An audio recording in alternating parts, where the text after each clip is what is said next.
Hey, everybody, welcome to a special edition of the Bill and Joe Show. Bill is on vacation, so I'm kind of handling this myself. Normally, we let videos release on Thursday night, but what's been going on, I wanted to get you up to date a little bit on this bombing operation, military operation in Venezuela. So, earlier this morning, the U.S. went in and did a large scale military operation in Venezuela and picked up Maduro and his wife and are now bringing them back to the United States to face trial. So, just so you know how this came about, back in 2020, and this is during March 2020, so this is during the Biden years, um, he was indicted. President Nicolas Maduro was indicted by the United States Department of Justice in the Southern District of New York.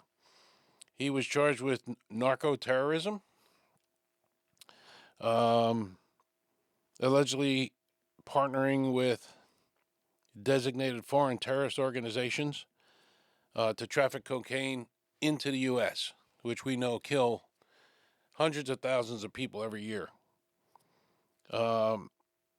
There was a mandatory minimum sentence given for up to 20 years, but of course these convictions, they were never upheld. Conspiracy to import cocaine into the U.S., plotting to flood the U.S. with tons of cocaine produced in Venezuela and in Colombia, and then bringing them over to the U.S. This is almost like a war without a war. We're killing U.S. citizens with all those drugs that were coming in. Use and carriage of machine guns and destructive devices in the furtherance of drug crimes. And number 4 was conspiracy to use and carry machine guns and destructive devices related to arming the cartel. So, arming for protection and the drug operations, and also arming the cartel with these machine guns and different weapons. So the indictment alleges Maduro and allies corrupted Venezuela institution to protect massive cocaine trafficking. Hundreds of tons were destined for the U.S. And this goes back to, our president bombing these boats, these drug boats, stopping that from getting to the U.S. Coast. And a lot of it, was done for personal gain. And unfortunately, it looks like he was part of this whole thing. Even though he did talk about helping the U.S. stop drugs from coming in, nothing really came of that. $15 million reward was initially offered for information leading to the arrest conviction by the State Department and Narcotics Rewards Program. This was increased to $50 million by 2025. Large military complexes, things like that. And then the U.S. official confirmed to multiple outlets, including CBS News and BBC, the U.S. Army Delta Force was involved here. It sounds like a movie sometimes, the way they do things. But I guess the movies aren't that far off.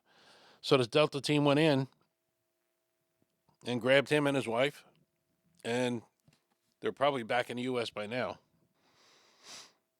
No U.S. casualties were reported. Venezuela officials claimed civilian and military deaths, but provided no specific numbers. So we really don't know how much collateral damage there was during the strike. I'm sure we're going to find out. The action was framed as executing a long-standing U.S. arrest warrant. Maduro has been indicted since 2020. So this has been a long time coming. And we finally went in there to bring him back to face charges. Now, the aftermath, of course, a lot of people on the other side of the fence are saying, well, he went in there again illegally without congressional support, and that this has to go in front of Congress to get permission to do things like this. But you know what? This has been, like I said, an indictment from 2020, and nobody's done anything about it. So we finally went in there and grabbed him.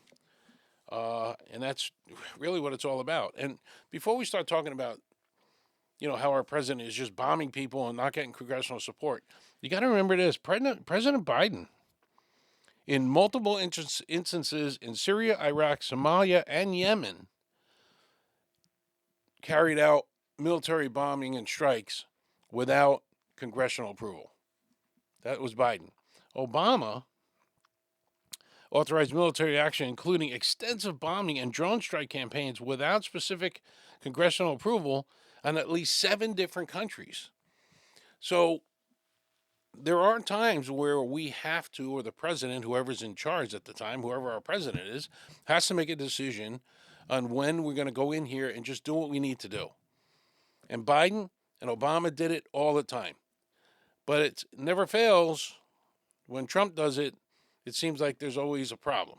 That he needed congressional support. He needed congressional votes on this. He needed this. He needed that. But in prior years, and many, many other presidents have done this, they take action against our enemies, and that's what happened here today. So I hope to have an update in the next week or so. Like I said, our regular show on Thursday is not coming out this week with Bill on vacation, and we're going to take a little bit of a break here. But I wanted to get on with this special report about what happened this morning in Venezuela and the actions that were taken against the drug cartel. I hope this is a positive thing for us in the U.S. It stops some of this drug flow coming into our country that's been just pouring in constantly. And it started with the bombing of the boats, and then it started intercepting these oil tankers. We know we're intercepting those because some of those are transporting drugs. Assumed that some of those are transporting drugs also. But now we go in and we take out the leader. And let me tell you, a lot of people in Venezuela are very happy about this. They're already pulling down signs and posters and all kinds of things.